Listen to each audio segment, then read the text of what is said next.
Production 65013, scene 1319, take one. All right. Do you think that the action you took in removing General MacArthur will have any effect on the MacArthurs of another time?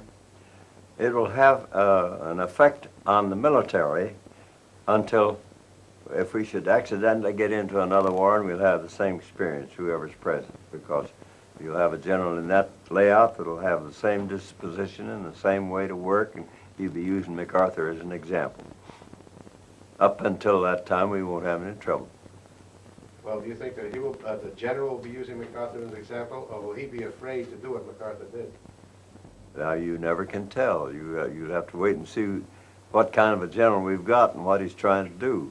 But you can be sure that if we have another emergency, if we should have another emergency and war should come, you'll find some general, or it doesn't have to be confined to the general. You'll find some general of the Army or general of the Air Force or some admiral of the Navy who think he's bigger than the president. They always do that, and you can't help it.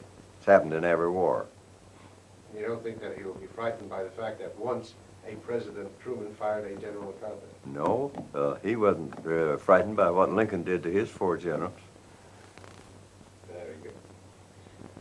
Now, if you had the MacArthur incident to do over again, what would you have done differently? Beg pardon? What would you have done differently if this whole thing started all over again? What actual damage did General MacArthur's conduct caused the nation to suffer? I think that General MacArthur's conduct harmed us in Korea.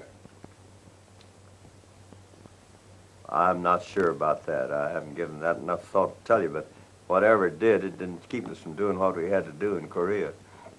You think it stretched out the war any? It may have. I can't say anything as to that at all because I'm not in a position to tell you. I don't know. But I know that it didn't help any in Korea. You can be sure of that. We were in the midst of a war, and of course a nation needs solidarity in time of war. When this thing happened, do you think this hurt us at the home front? Did you plan to repair your relations with MacArthur by offering him another major assignment at that time? No, I did not. I was through with him. Could you tell us what your plan was? I didn't have any plan. All I wanted to do was to get rid of him and the trouble he was causing me, and I did that, and that's all there was to it. There's a difference between, you say you never fired him. You think that his ambition was really tied in with his burning desire to be president.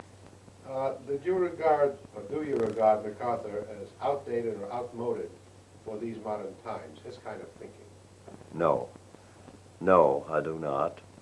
The handling of a program of that sort, unless the military approach radically changes, it's necessary to have men in charge of these things in the field, and it's necessary to have chiefs of staff who understand what it's all about, who can advise the president on the military situation as it develops.